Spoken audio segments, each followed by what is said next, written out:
What's up guys, welcome back to the channel. And today I thought I'd do a video on the performance mods that have been done to my 2006 Monte Carlo SS. What I'm going to cover in today's video is, let me back out real quick.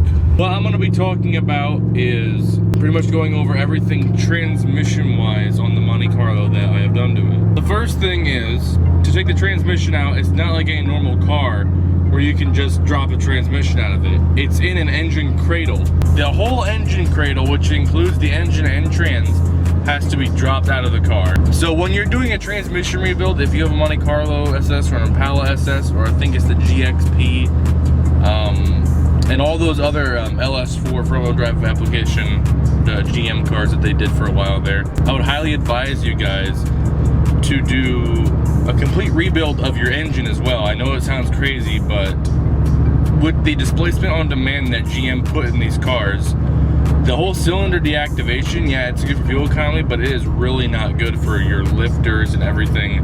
It's just, and especially because mine had like 130,000 miles on it ish with the stock engine. Nothing's ever happened to it.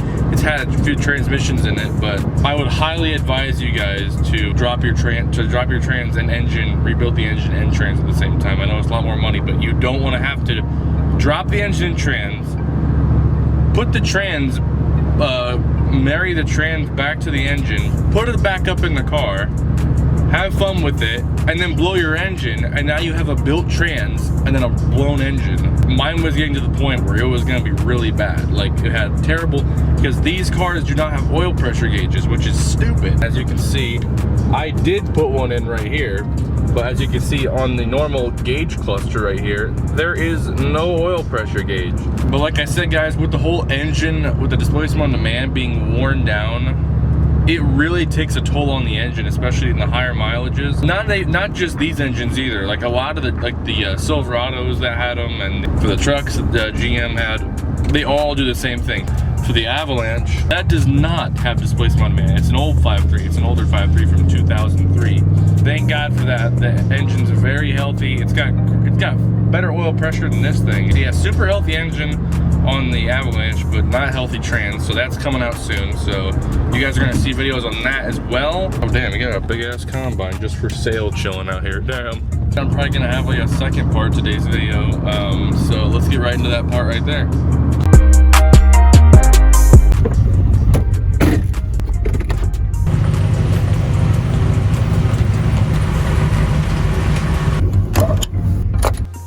Alright, what's up guys? I don't even know why I said that. This is the continuation of the first part that you guys saw where I was talking about the transmission. I'm just gonna go over real quick the cam, and probably I'm not gonna put all the information in this video, but I'm gonna do like stuff with the cam and probably like some future mods that I will do to the car. So first of all, that's the number, that's the printed number, stamped number on the cam.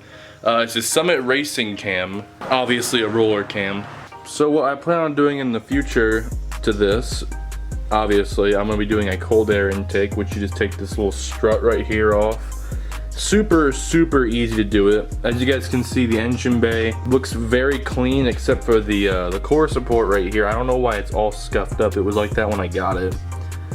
Super scuffed up except for the sides over here. The engine cover right here, little plastic engine cover, I did use like an Armor All, like a little white pad just to make it clean, make it look clean all the time. I did that about 6 months ago, and as you guys can see, it is still like flawless. Same thing goes for the fuse panel over here and the surrounding for the air intake over here. I did it also for this little panel up here, but it doesn't look as clean. I don't know why, maybe because it gets like the brunt of whatever. Eventually I'm gonna probably get different wheels. I'm gonna put an image right here on the screen right up there what I was thinking of doing. Obviously you guys already saw the headlights. I was thinking about taking out this little Chevy bow tie emblem and putting just an SS in there. I think that's about it for today's video guys. So yeah, thank you guys all so much for watching, and I will see you in the next one.